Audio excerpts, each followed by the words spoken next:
Hello दोस्तों, आप सभी का आरबी क्लासेस में स्वागत है। दोस्तों, आज हम एक और नया जीवन परिचय लेकर आए हैं। जो जीवन परिचय हमारे सूरदास जी का है। सूरदास जी इसलिए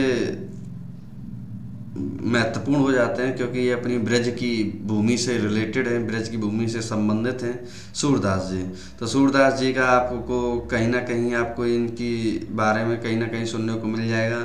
आप अगर इधर महावर भ्रमण रहती जाएं तो वहाँ भी सूरदास जी की छवि देखने को मिल जाएगी, या फिर आप आगरा की तरफ जाएं तो बीच रास्ते में ही आपको ये देखने को मिल जाएगी। रूनकता के पास इनकी पूरा एक बगीचा बना हुआ जीवन परिचय मतलब सूरदास जी का। तो वहाँ भी इनका एक आश्रम है, उसमें आप देखने को मिल सकता है।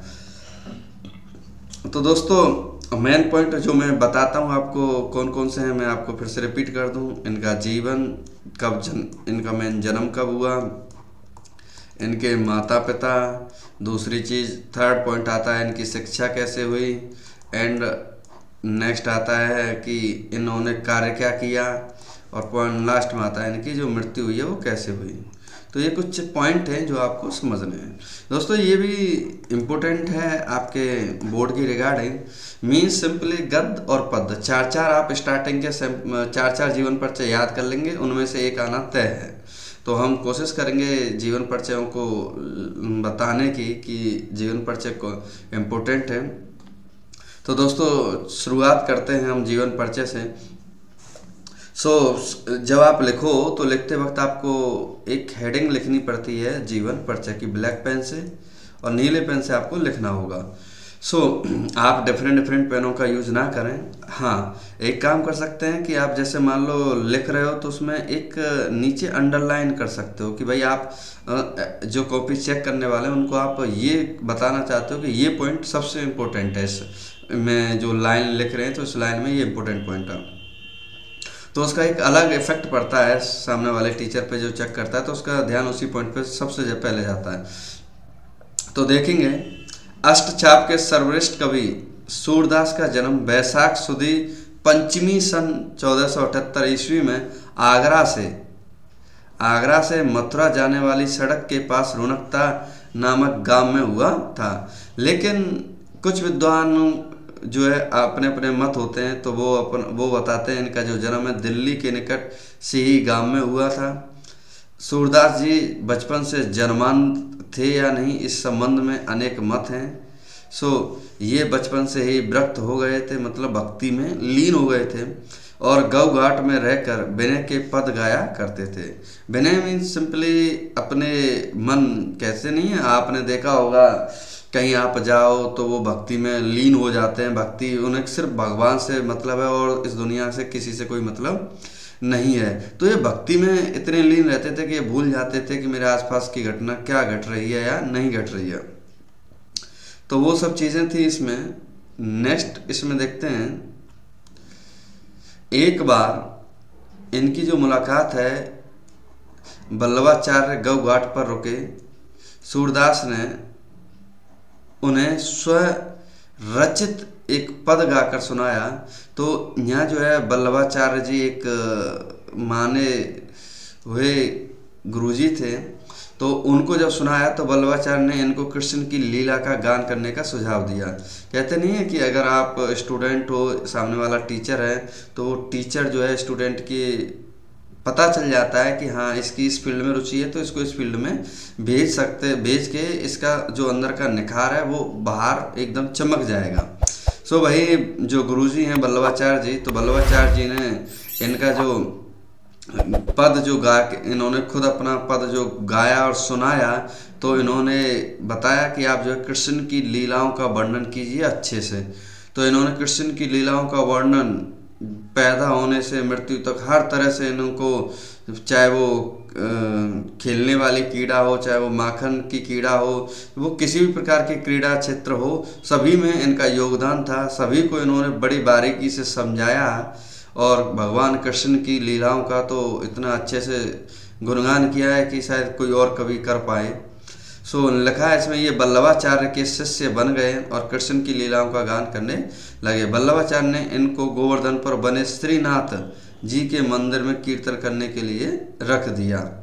वहीं गोवर्धन जब आप परिक्रमा लगाएंगे तो वहाँ श्रीनाथ जी का एक मंदिर है, उसमें आराम से ये वहाँ के एक तरह से मंदिर के पुजारी बना दिए कि आप यहाँ रहो, सब सुविधाएं मिलेंगी आपको, बस भगवान श्री कृष्ण के गुणगान करते रहो। नेक्स्ट है इसमें, तथा इनकी मृत्यु गोवर्धन के पास पारसौली ग्राम में सन 1583 ईस्वी को लगभग हुई। नेक्स्ट दोस्तों इसी में आ जाती हैं आपकी रचनाएं। तो रचनाएं देखेंगे हम वन बाई वन। तो रचनाओं में देखोगे सूरसागर इन्होंने लिखी है, सूर सारावली एंड साहित्य लहरी इनकी प्रमुख रचनाएं हैं। सूरदास जी तो सूर से ही पता चल रहा है, सूर सागर, सूर सारावली और साहित्य लहरी। यह प्रसिद्ध है कि सूर सागर में 1.25 लाख पद हैं, मतलब सूर सागर जो इन्होंने रचना लिखी है उसमें कितने पद हैं, 1.25 लाख, पर अभी तक केवल 10,000 पद ही प्राप्त हुए हैं। सूर सारावली कथा वस्तु, भाव भाषा, शैली और रचना की दृष्टि से निस्संदेह सूरदास की प्रमाणिकता रचना है।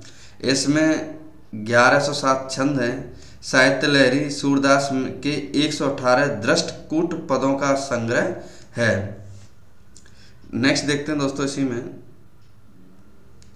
सूरदास जी ने कृष्ण की बाल लीलाओं का बड़ा ही विशद तथा मनोरम वर्णन किया है।